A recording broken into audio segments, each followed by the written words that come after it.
வணக்கம் மக்களே, மீண்டும் உங்களை சந்திப்பதில் பெரும் மகிழ்ச்சி. விஸ்வநாத் அண்ட் சன்ஸ், சூர்யா, மமிதா, ராதிகா மற்றும் பல நடிச்சு நம்ம வெங்கி ஆட்சியரோட இயக்கத்தில் அந்த படம் வந்திருக்கு. இந்த படத்தில் ஒன்று என்னன்னு பார்த்தீங்க அப்படின்னா, 42 வயதான சூர்யா கல்யாணம் பண்ணிக்காம இருக்காரு. அதுக்கு ஒரு காரணமும் இருக்கு. பட் அவங்க அம்மாவான ராதிகாவுக்கு வாரிசு இல்லாமல் போயிருமன்ற பயத்தினால ஒரு வித்தியாசமான முடிவு எடுத்து ஒரு குழந்தைக்கு அப்பனாயிராரு. பட் அந்த குழந்தைக்கு அம்மா யாருன்னு பார்த்தீங்கன்னா கட் பண்ண மமிதா. ஸோ அந்த மமிதா எப்படி திருப்பி உங்க வாழ்க்கைக்குள்ள வராங்க? ஸோ ஒரு 22 வயசு பொண்ணுக்கும் 42 வயசு ஒரு ஆணுக்கும் எப்படி காதல் மலருது, அந்த கல்யாணத்துல போய் முடிஞ்சதா அப்படின்றத தான் வந்து ஒரு ஃபீல் குட் ஃபேமிலி ட்ராமாவை கொடுக்க முயற்சி பண்ணியிருக்காங்க. சரி, இந்த படத்தில் என்ன பிடிச்சிருந்தது ஆரம்பிக்கிறேன். இந்த படத்தில் முதல்ல performance first starting from Amita. உண்மையாக சொல்ல போனால் ஒரு அற்புதமான நடிப்புன்னு சொல்லணும். அந்த கேரக்டருக்கு ரொம்ப பர்ஃபெக்டாக அந்த 22 வயசு பொண்ணு ஒரு ஒரு ஆட்டிடியூடாக, ரொம்ப ஜாலி மைண்டடாக, கேர்லெஸ்ஸாக இருக்கிற ஒரு கேரக்டரில் ஆரம்பிச்சு அதுக்கப்புறம் போக போக ரொம்ப மெச்சூர்டாக, ரொம்ப பொறுப்பானவராக. அதுலேயும் பார்த்தீங்கன்னா ஒரு டெத் சீன் வரும் அந்த சீனில். அதுக்கப்புறம் அந்த ஒரு விஷயம் நடந்துருச்சு. அதுக்கப்புறம் அந்த வீட்டில் அந்த அந்த 22 வயசு பொண்ணு எப்படி வந்து அந்த குடும்பத்தை அந்த சூழ்நிலையை வந்து ஹேண்டில் பண்ணுறா அப்படின்ற காட்டின விதம் ரொம்ப மெச்சூர்டாக இருந்தது, ரொம்ப அழகாக இருந்தது. ஸோ அந்த ஒரு சீன் போதும் அவங்க எப்படிப்பட்டவங்க அப்படின்னு காட்டுறதுக்கு.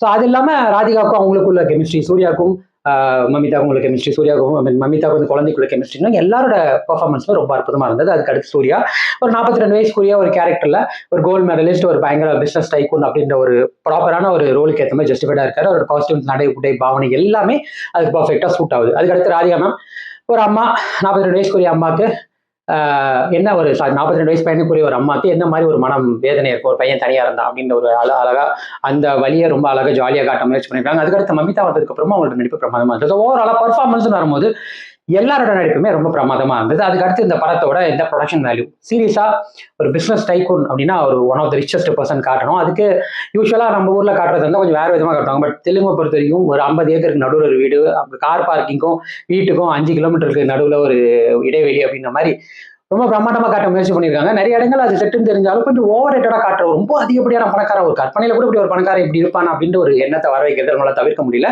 பட் ப்ரொடக்ஷன் ரொம்ப செலவு பண்ணியிருக்காங்க. அதை வந்து நம்ம உண்மையிலே பாராட்டி ஆகணும். மூணாவது, இந்த படத்தோட சினிமாட்டோகிராஃபி ரொம்ப கலர்ஃபுல்லா இருந்தது. விஷுவலி பாக்குறப்போ தியேட்டர்ல ரொம்ப கலர்ஃபுல்லா இருந்தது. அஃப்கோர்ஸ் இது ஒரு தெலுங்கு இயக்குனர், தெலுங்கு ப்ரொடக்ஷன் கம்பெனியும் தாண்டி நிறைய இடங்கள்ல இது ஒரு தெலுங்கு வாட வரதை தவிர்க்க முடியல. பட் அதை தாண்டி விஷுவலா பாக்குறப்போ ரொம்ப கலர்ஃபுல்லா இருந்ததுன்னே சொல்லணும். அதை தாண்டி இந்த படத்தோட ஸ்கிரீன் பிளே ஒரு ஃபீல் குட் ஃபேமிலி ட்ராமா. அப்போ இது எவ்வளவு தூரத்துக்கு வந்து நம்மளுக்கு எங்கேஜிங்காக என்டர்டைனிங்காக கொண்டு போகிறாங்கன்னா, நிறைய இடங்கள்ல நம்மளை சிரிக்க வச்சிருந்தாங்க. அதுக்கு காரணமும் மமிதா தான். ஸோ பல இடங்கள்ல வந்து நம்மளை சிரிக்க வைக்கிறதுக்கான விஷயங்களும் இருந்தது. பல இடங்கள்ல வந்து எமோஷனலாகவும் ஆகிறதுக்கான விஷயங்களும் இருந்தது. ஸோ நம்மள கொஞ்சம் கன்வீன்சிங்கா ஃபர்ஸ்ட் அண்ட் செகண்டாக ஓரளவுக்கு அப்ஸ் அண்ட் டவுன்ஸோட நம்ம கொண்டு போயிட்டாங்க. ஸோ ஸ்க்ரீன் பிளே நல்லா இருந்தது. எனக்கு இந்த படம் இன்னும் எங்க கொஞ்சம் பெட்டரா பண்ணிருக்கலாம்னு தோணுச்சுன்னா, முதல்ல இந்த படத்தோட இசை. ஜிவி பிரகாஷ்குமார் இன்னுமே என்னால் நம்ப முடியல, ஜிவி தான் இந்த படத்துக்கு இசையா அப்படின்னு. எப்பேற்பட்ட ஒரு இசையை கொடுத்திருந்தாரு கடந்த வருடம் அப்படின்னு நினைக்கிறப்ப நம்மளுக்கு ரொம்ப கூஸ்பம்ஸாக அவ்வளோ படங்கள் தேசிய விருதுலாம் கூட வாங்கியிருக்காரு. பட் அப்பேற்பட்டவர்கிட்ட வந்து இது ரொம்ப ரொம்ப ரொம்ப ரொம்ப ரொம்ப ரொம்ப ரொம்ப ரொம்ப ரொம்ப ரொம்ப சுமாரான ஒரு ஆல்பம். பாடல்கள் எதுவுமே ஞாபகம் இல்லை, பேக்ரவுண்ட் ஸ்கோர் எதுவுமே வந்து புல்லரிக்க விதமாக உள்ள சீனுக்கு எலிவேட் பண்ற மாதிரி இல்லை. ரொம்ப ரொம்ப ஒரு புதுமுக மியூசிக் டைரக்டர் கூட ரொம்ப நல்லா பண்ணியிருப்பாங்க அப்படின்ற ஒரு எண்ணம் தான் எனக்கு இந்த படத்தோட இசை வந்து ஒரு விஷயம் பண்ணுச்சு.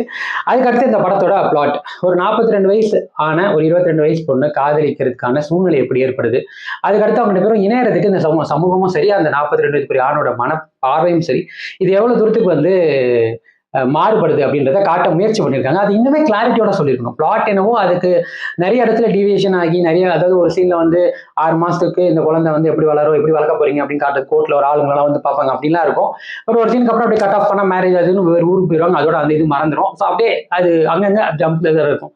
ஸோ ஒரு கோர்வையா இருக்காது. சீனா பாக்குறப்போ நிறைய இடங்கள்லாம் நல்லா இருக்கும், பட் படமா பாக்குறப்போ கோர்வையா இருக்காது. அதே மாதிரி நான் முன்னாடியே சொன்ன மாதிரி நிறைய இடங்கள்ல கொஞ்சம் செயற்கைத்தனமா இருந்தது, சினிமாத்தனமா இருந்தது. செட்டா இருக்கட்டும், நடிப்பா இருக்கட்டும், நிறைய இடங்கள்ல. ஸோ அதையுமே கொஞ்சம் தவிர்த்துருக்கணும். அதெல்லாம் இன்னும் கொஞ்சம் பெட்டர்மெண்ட் பண்ணிருக்கணும்.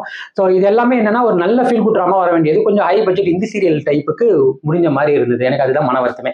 ஸோ ஓவராலா எனக்கு இந்த படம் விஸ்வநாதன் சார் எந்த அளவுக்கு என்டர்டைனிங்கா என்கேஜிங்கா இருந்ததுன்னா 100 வந்து நான் 60 கொடுப்பேன்.